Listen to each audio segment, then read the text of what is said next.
Greetings. By virtue of your presence watching this video today, I want you to know that we consider you to be an extended member of our family at Unity in Linwood.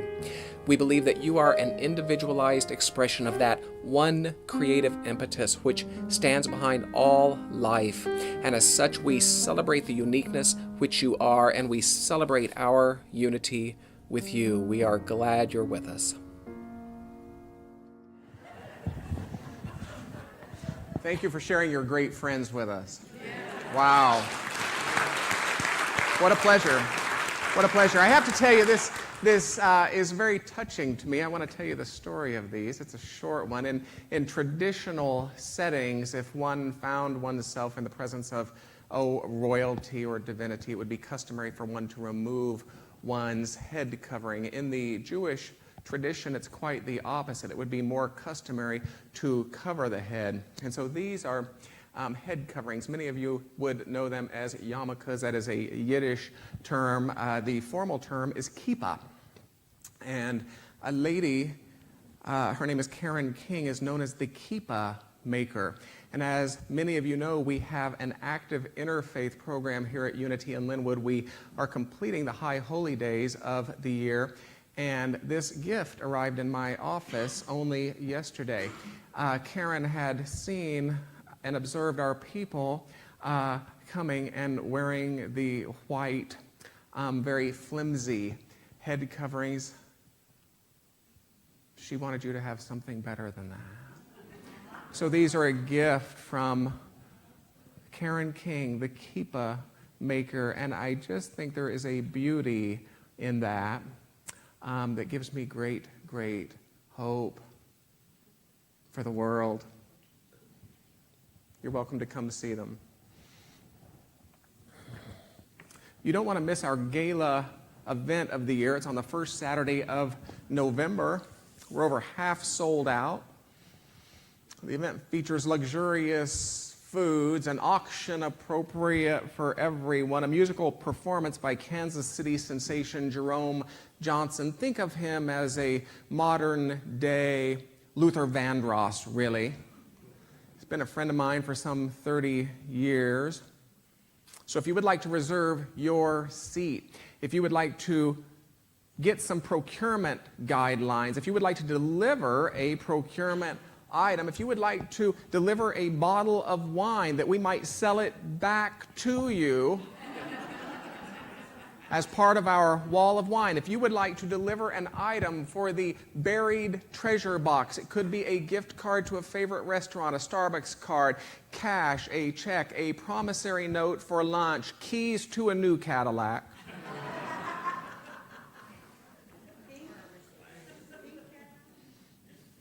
It could be a pink Cadillac, yeah. Because I can always have it painted. Would you please see 2017 Gala Chair? Her name is Terry Kalfas. She is in the back of the room. Would you wave to these kind people, please, Terry?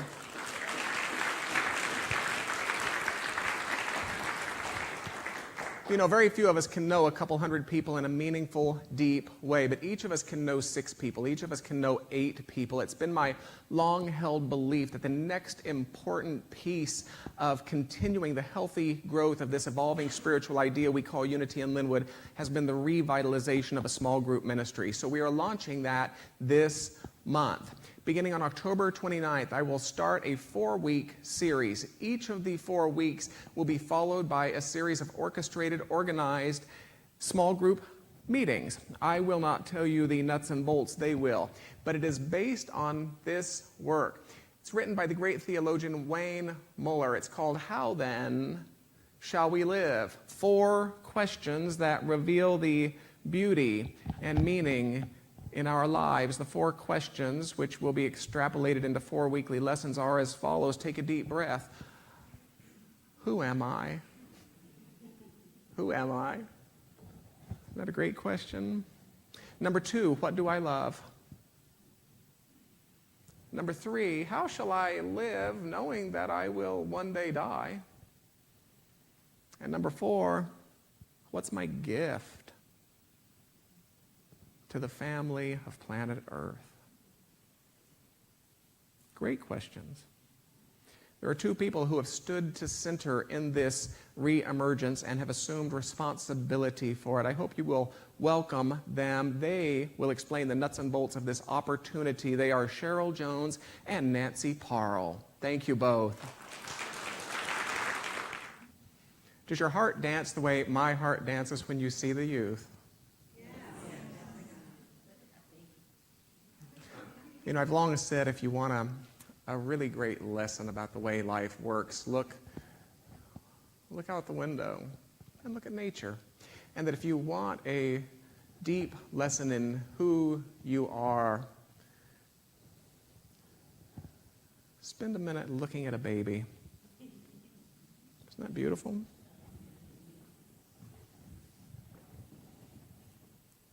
Our invocation is taken from the words of Charles Fillmore. If you'd like to repeat it, it goes as follows. I am. I am now. I am now in the presence of pure being. And immersed in the Holy Spirit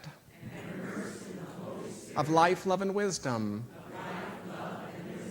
From your pure wisdom, now remove my mortal limitations. And from your pure substance of love, bring into manifestation my world, according to your perfect law. Those great words. We stand at the pinnacle of over 200 years of thinking that consciousness exists for the acquisition of stuff and things. We stand at the pinnacle of over 200 years of this think and grow rich mentality, this spiritual materialism, this egotism of half understanding. We stand at the pinnacle of over 200 years of believing in Santa God, of perceiving the divine as something of a cosmic vending machine in the sky. And it's from such a half understanding that the human spends his life manipulating at the level of effect, manipulating his finances, manipulating her relationships, manipulating our bodies, our circumstances. We find ourselves chanting, I am prosperous 100 times in the morning and 100 times in the evening, and pasting pictures of the latest celebrity icons on our vision boards. We find ourselves ordering the latest pills guaranteed to reduce fat and tone muscle without compromising our Downton Abbey schedules. Standing nude before full-length mirrors, complimenting ourselves on our own taut and shapely calves. The human spends his life manipulating at the level of effect, while Goldsmith reminds us, and I will reference Joel Goldsmith several times throughout the morning, if there is no change in consciousness, there will be no change in outer experience. Because that which is consciousness comes forth as manifestation, or as I prefer to say it, your soul operates with perfect integrity. Rabbi Ted spoke to this of late. He said, we have the systems in place to solve civil rights. But until the consciousness catches up, we will struggle. Isn't that provocative? And the human eventually comes to sense that his spiritual house slips in the precarious sands of half understanding. As tempting as it might be to believe that I bring you a new answer this morning, I do not. This is a hypothesis. It's been available for many thousands of years. I think Dr. King said it this way, and I quote, God help us as individuals and as a people to hear it now before it's too late. Seek ye first this kingdom of the heavens, and trust that all things necessary to support it will follow in its wake. We stand at the pinnacle of over 200 years of thinking that consciousness exists for the acquisition of stuff and things, when indeed the opposite is more true. Stuff and things exist to prompt the development of consciousness. And doesn't it really make some degree of sense? After all, it is only the consciousness which endures. Every dream car of high school is sitting in a junkyard somewhere. Goldsmith goes on, many spiritual students believe that if they can just change a sick body into a well body, unemployment into employment, a bad person into a good person, that this is demonstration. He continues, please believe me, these are not demonstrations, these are the effects of demonstration. We cannot demonstrate a person, a place, a thing, a circumstance. We can demonstrate only the presence of God. When we've achieved that demonstration, all other things are added. Health, employment, supply, home, companionship, whatever it is that is necessary to support the unfoldment and development of soul will follow. You see, we don't go to God for loaves and fishes. We go to God for God. And when we have a sufficient realization of God, Unity's fourth tenet calls it an awareness of God, by the way. The loaves and fishes are added. And the human eventually comes to sense that his spiritual house stands on the reliable stone of a maturing understanding. I love this fourth tenet as our particular tradition sets it forth.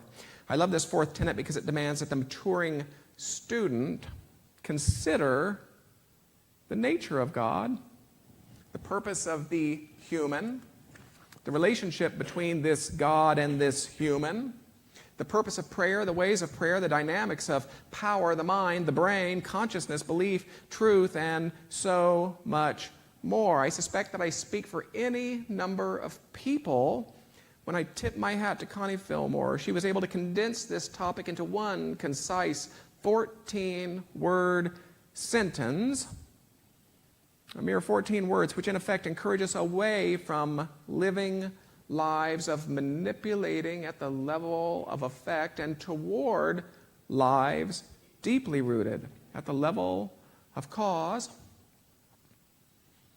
I think these 14 words are reflected by Beckwith's model of spiritual evolution, in which a perception of life is presented as happening to us, then by us, and finally through us and as us.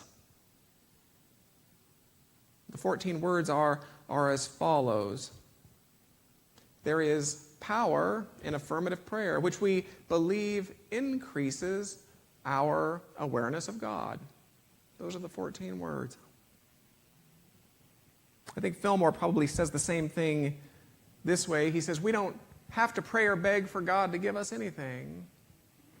All we need do is to meditate quietly and affirm the presence and power of the great giver of all, and then accept the gifts. Or the same thing from Katie. You've heard it many times of late. We do not have to beseech the sun to shine.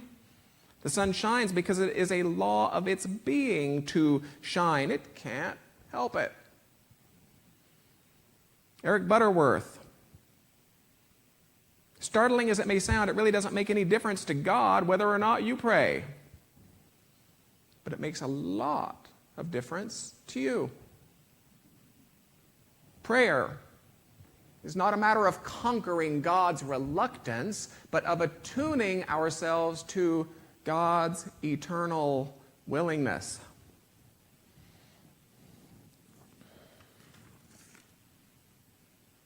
Goldsmith goes on. He says, prayer is the avenue through which we realize God. It will do no good to take thought for your life, your health, your supply. It will do no good to go to God with a request, a petition, a desire, because God possesses nothing that God is withholding from you. All that God is and all that God has is flowing constantly into manifestation, expression, and form. And to think that prayer will influence God to speed it up or to deliver it to your doorstep is foolishness. God is infinite intelligence. God already knows your needs.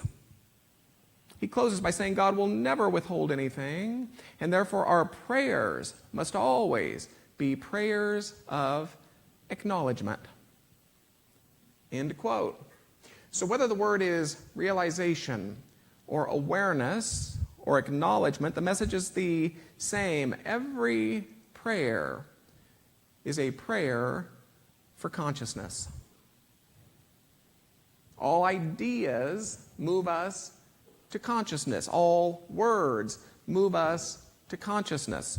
All stuff and things move us to consciousness. For that which is consciousness comes forth as manifestation, or as I've heard it said, your soul operates with a perfect integrity. So if you take nothing else from this lesson today, let it be this.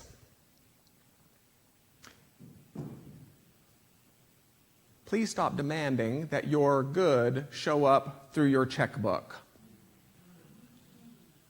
Please stop giving an infinite creative potential one vehicle by which to deliver your good.